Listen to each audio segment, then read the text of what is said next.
Đây này. Chia sẻ Cái này. Chia sẻ từ một Ngon tí. Ngon tí này. À đây chia sẻ từng cô một Cái cũng ngon. Cái ngon tí được hai đấy. bọt Chị làm Chị ra. Ini baru à mà ra không bắt chưa là luôn mà là anh từ Tu. Nó chia thông nó chia tập bà lái này. Tu chia bà lái này. Bà lái này. Và thằng tôi đây. Chia bà lái này. Nó chia đấy. Chia này. Ủa bạn trai có hay.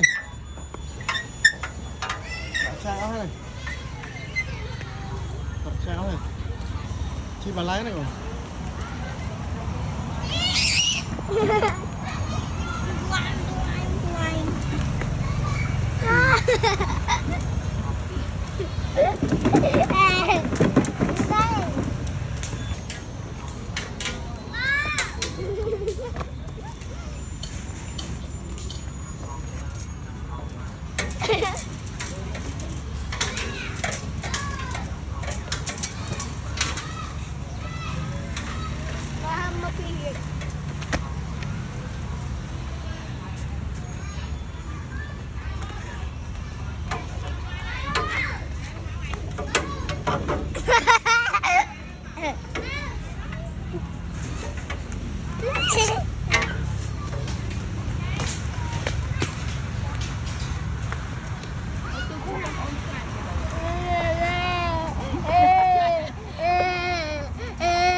Cái chị này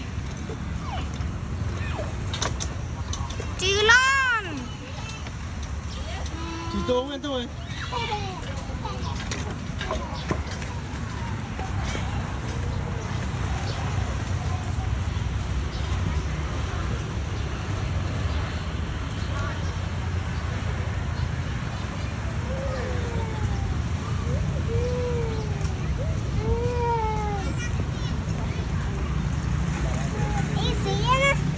Easy.